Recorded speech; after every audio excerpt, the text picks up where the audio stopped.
Landisberg sees the opening. Radical right, delivers again. Mikael Feinstein. Virginia wins. The Cavaliers are going to the College World Series. He's going to go all the way to the end zone.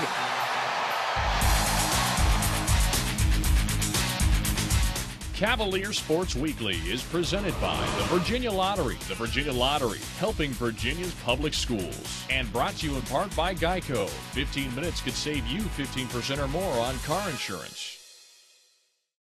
Welcome to Cavalier Sports Weekly. I'm Aaron Clark, number 41 on the football team. We're going to take you inside our training camp on today's show.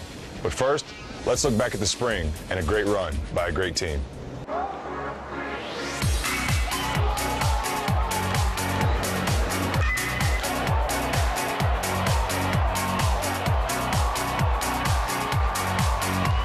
Now the 0-2 pitch.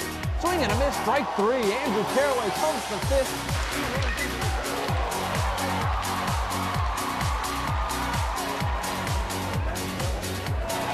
Swing and a miss, strike three. Olsen, another K. Here's the 2-2 pitch. Dan Grove outside it high into right field. Racing back is the right fielder, and this ball is out of here.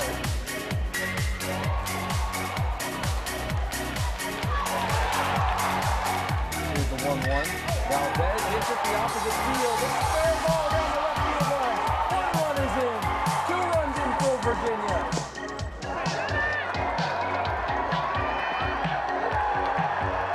Here's the 2-1 pitch. Pick swings and finds the hole. Gets past the diving shortstop and Steven Targilo. Gosselin will score. Danny Holton coming home. He's safe at home plate.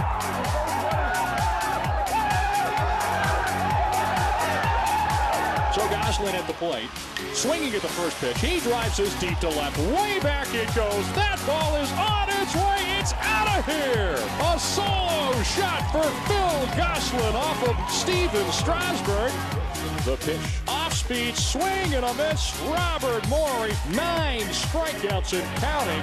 Parker lays out. He makes the catch with a diving grab. Sends it deep in the hole. A backhand down to the throw to first in time. That's strike three on the outside corner. Virginia wins. The Cavaliers are going to the College World Series. Omaha, here we come. A dog pile on the pitcher's mound, and you can celebrate it in Charlottesville. Virginia's going to the World Series. This portion of Cavalier Sports Weekly has been brought to you by SunTrust Mortgage. Live solid, bank solid. Stay tuned. Virginia game highlights are coming up next.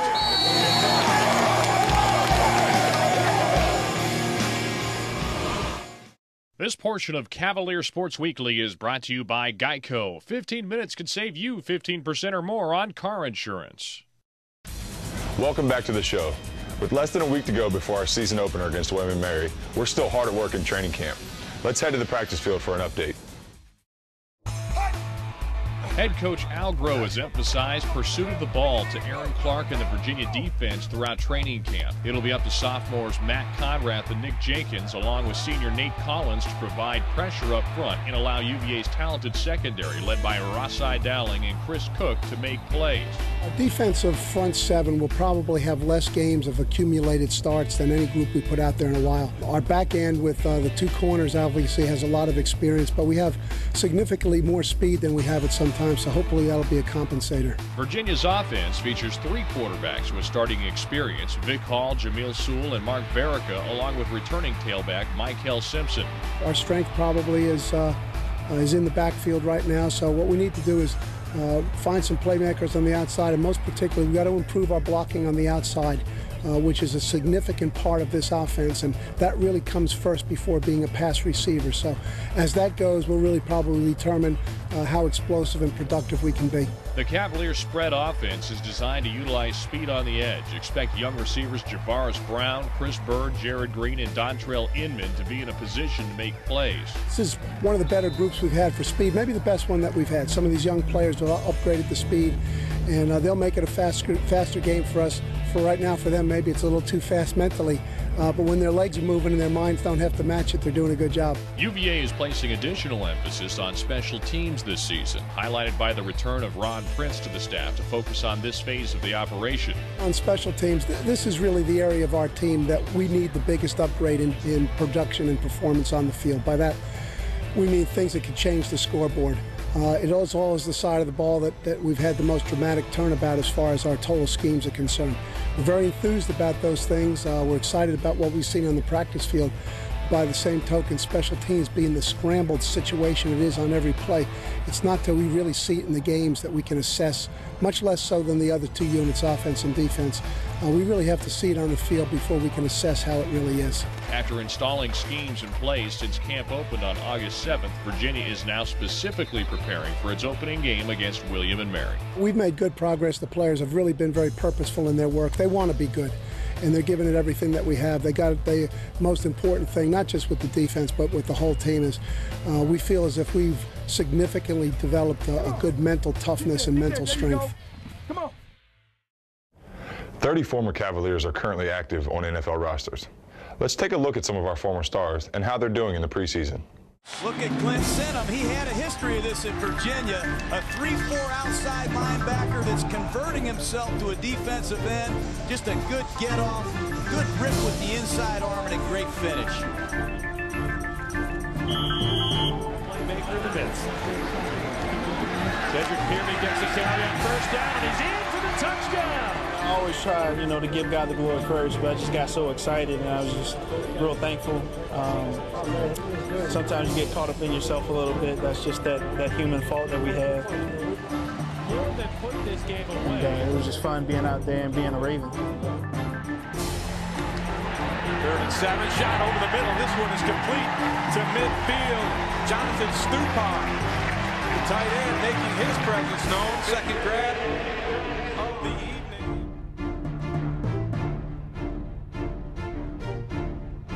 The only thing you can ask for is a fair shot. Raiders are up score down. It's 21-3 in the second half. Ogletree left up by Derek Brown. I was pretty much wide receiver and punt return, and I'm fine with that because that's what my position is in the NFL. Pretty much my days of quarterback are over unless some type of wildcat, happens. But as for right now, just trying to focus on my assignment at receiver and at punt return.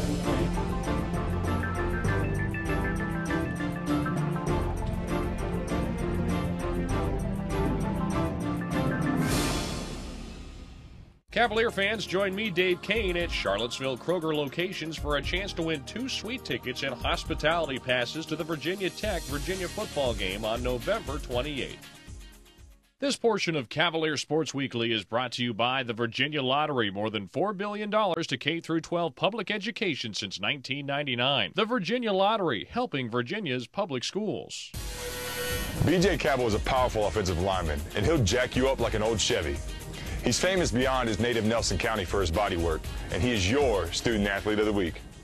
I had a 1940, I still have it, a 1940 Chevy Coupe, businessman coupe. It was sitting in my garage, covered in other car parts, furniture. One day I came home from school, I was like, does that old thing run? And he was like, does it run? Yeah, it run. So right then, when we uncovered it and put a little gas in it, and battery, and cranked it, BJ's eyes just lit up. He could not believe it. And from that point on, it was just like the whole world was opening up to him as far as vehicles, and he showed a great interest. I have a 1979 Z28 Camaro. We got it from the junkyard, paid $300 for it. Every summer he would work on it, and we would get parts and go to Carlisle, Pennsylvania and buy more car parts. And BJ just was always showing an interest in it. I've been working on it ever since, and from a little kid, growing up with it, my first car.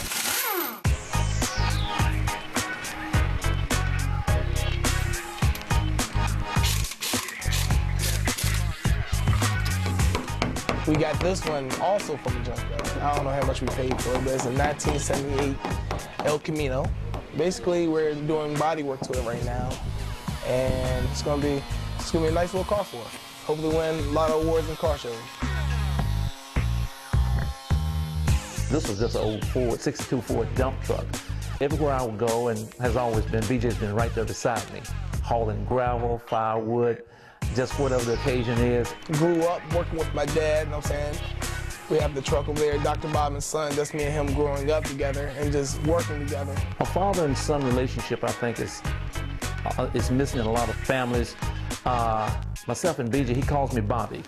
And a lot of people say, why don't you call your dad? And I said, he know I'm his dad, but we're just that close. He can call me Bobby. You can't never get that niche as close as a father and son if they want to be. Family is very important, very close, and fortunately I had a great family. I have a great family.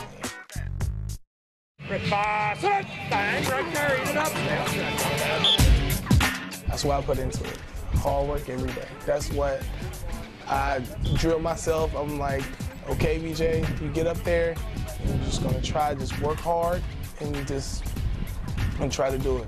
Try to show these coaches what a single-A country boy can really do. Cavaliers going out of the shotgun.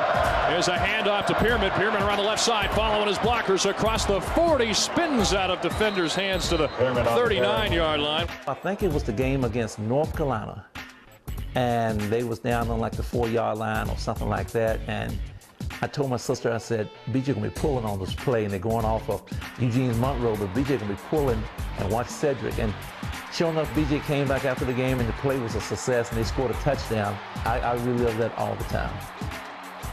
I'm just excited about this, the whole system just changing from a tight, you know what I'm saying, tight running type offense to more of a spread out, fast-paced offense, no huddle. The whole thing is just going to be great. It's going to be something new. It's going to be unexpected too. In this week's Cavalier Flashback, we revisit the 2009 NCAA Doubles Championship, won by our men's tennis stars, Dom Inglot and Michael Shabazz.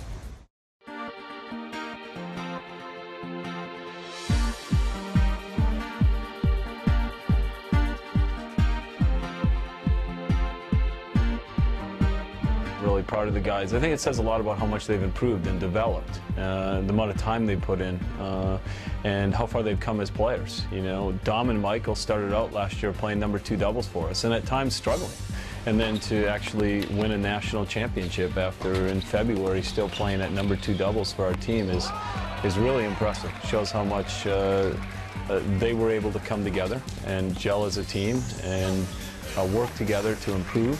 There's a lot of early mornings and extra practices and so on that the whole entire team puts in throughout the year. So I think it's always a thrill from a coaching standpoint to see your players achieve that kind of success. And for me personally, it was, I think, one of the greatest thrills I've had as a coach. And I truly mean that, to watch Michael and Dom and just to be a small part of them winning that national championship meant an awful lot.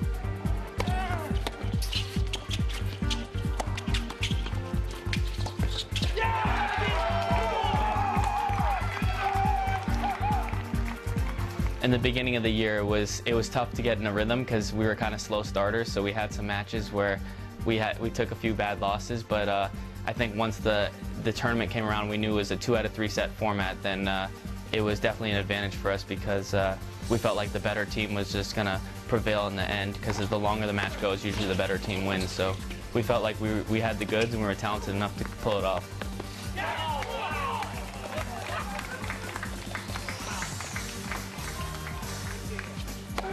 I mean, Dom definitely for sure had the biggest serve in college tennis last year, and I probably had one of the more consistent returns. So we were holding serve easy. If you're holding serve easy, you're basically in every match. When I heard that we were the first ACC team to reach the final, that meant a lot to me too, because obviously, you know, you're making history, which is pretty special.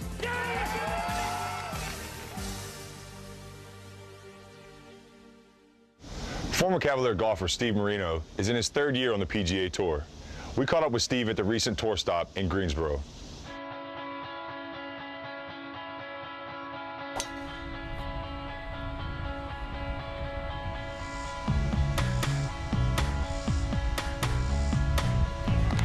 This year, I think it's been a great year so far.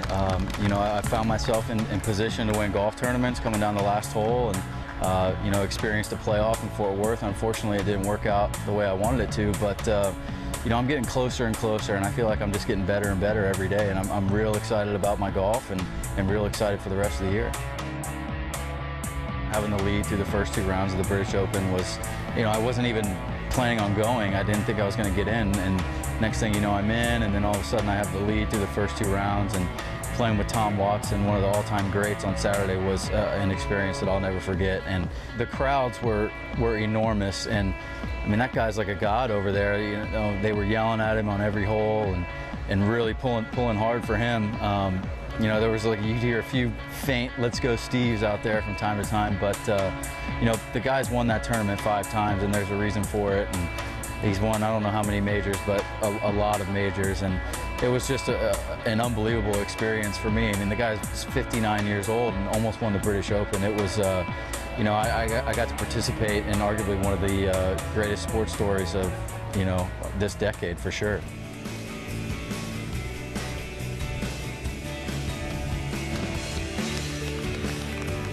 I definitely have VirginiaSports.com bookmarked on my computer, and I'm real excited for the football season coming up. You know, we got a new offensive coordinator that hopefully is going to try to put some points on the board, and I guess Vic Hall is going to play a little quarterback this year, so I'm real excited about the football prospects. I'm looking forward to getting back to a couple basketball games as well as football games, but that new basketball arena is something else, and I can't wait to get back and go to another game there.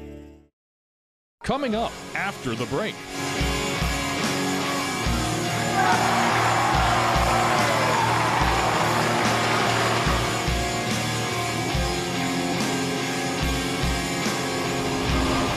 This portion of Cavalier Sports Weekly is brought to you by the Virginia Athletics Foundation. Welcome back to Cavalier Sports Weekly. Field hockey and men's and women's soccer are starting their seasons, and we have the story for you in our Olympic Sports Spotlight.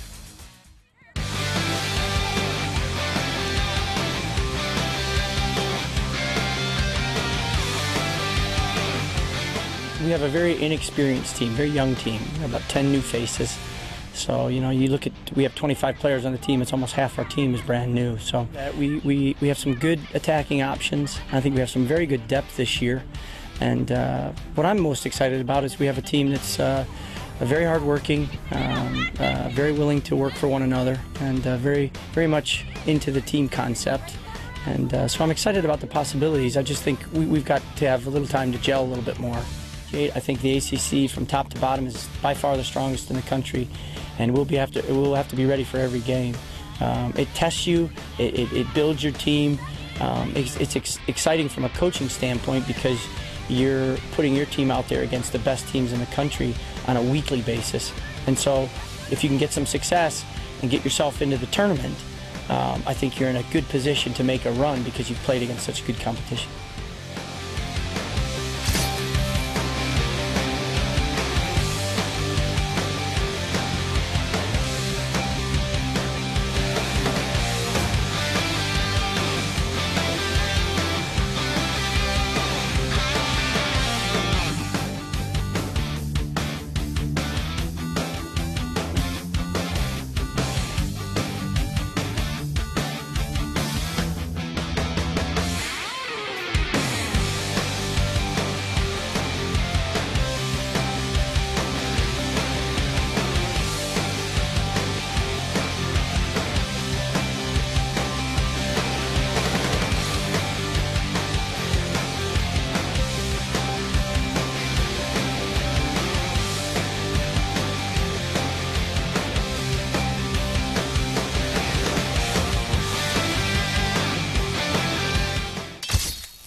Our expectation is to be the best, and if that's good enough to be a champion, then we'll take that too. To gain the respect of your colleagues in the ACC, obviously the kids did the right things this summer. I mean, with under 21 selections and competition, and then the high performance teams they played on, and you know, the things that got exposure, and they saw what kind of talent we had. You know, the secret's out that we have talent, and our goal is to become a team and put that together on the field. We're filled with speed. I mean, we tried to recruit speed. You can't defend speed, and we have speed in all the lines, and we're real happy about that. So it's a matter of time to just crank it up and get the party started.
In other Cavalier sports action this week,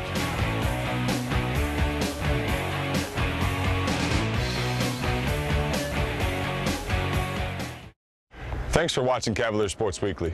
Next week, we'll be back with highlights from our home opener against William & Mary and plenty of other stories and features. Until then, go Hoos! Cavalier Sports Weekly is presented by the Virginia Lottery. The Virginia Lottery, helping Virginia's public schools. And brought to you in part by Geico. 15 minutes could save you 15% or more on car insurance.